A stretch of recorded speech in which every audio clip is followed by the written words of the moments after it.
World Meitei Council WMC Tripura State Unit na sinduna Agartala da leiba Shining Star Second Felicitation Ceremony 2025 ki Thouram mapung fana pangthokkhre. Thouram asi Tripura da leiba meetei maheiroi class 10 dagi 12 faobada leiba maheiroi 35 amadi tonganba field da leiba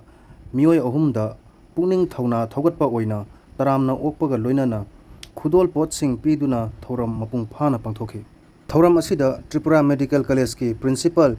Dr. Takhelambam Arindam Datta na asumna phongdoklami. Record the first engineer of our community in this state. It became possible because he had the talent. Definitely he had talent, that's why he could achieve this goal. But the only talent doesn't suffice. The thing is that they require proper nourishment and grooming. And this has to be done by the parents or the family members or the society in their absence. My father was lucky to get that family support. Otherwise, you think in that era of 1960s, Nilmani sir already told about it, about those era. In that era in 1960s, a kid from a remote village like Berimura or Bautia. Matung da WMC Tripura State Unit ki President Haokhom Bankim Singha na su asumna phongdoklami.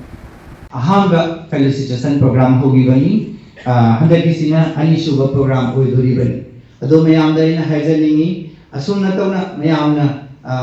akhoi lapira lebirana mayamna akhoi program sibu mapung phan bi base pathang da su mayamna asumaina tauna maya akhoi program sibu success ohendi na kama ina haizali ado ngasi ki program asida Meitei dagi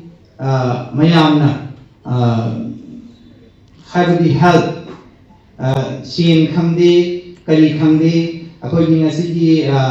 the program asigi culture program sumati kama lebi asigi program asida akoi gi ngasi program asigi host oi bi ba che madhabina costumes contribute tawre. Matung da social activist Mayengbam Nilmani Sinha na su asumna phongdoklami. Agartala hijiga ekhoi emila lemi ekhoi gi radium lemi meeting jami mabam takibada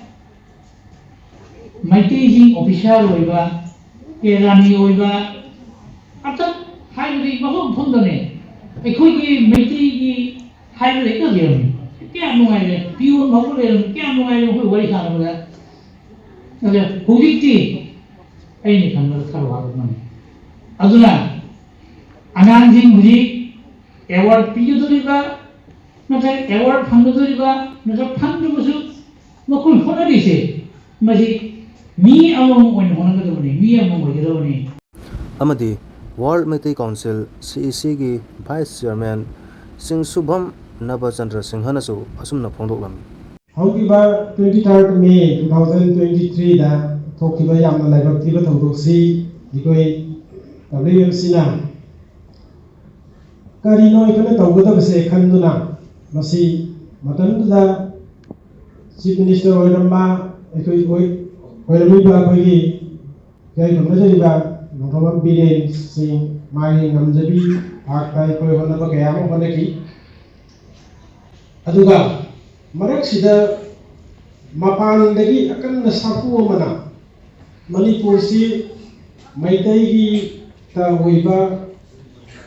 rajya ma leipak ama sim dase masi tugai na nabe chobo lalo ma sili dase masi kari tawraga ko kadagi haiba sida ikoi mayam WMC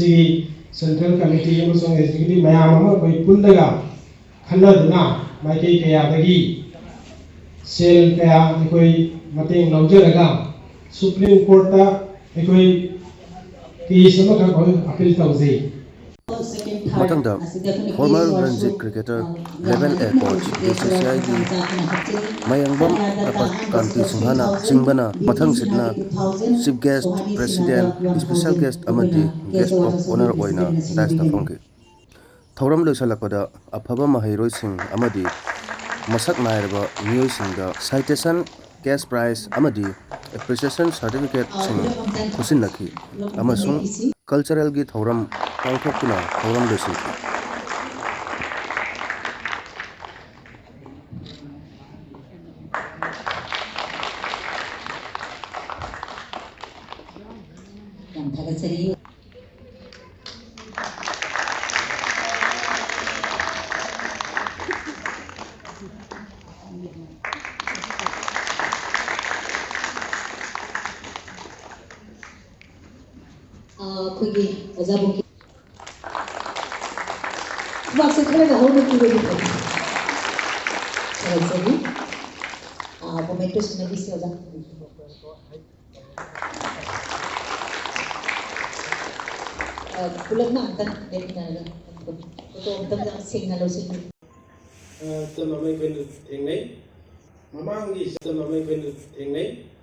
Mamangi sahi ninghal nahanba 3rd May 2023 da matanda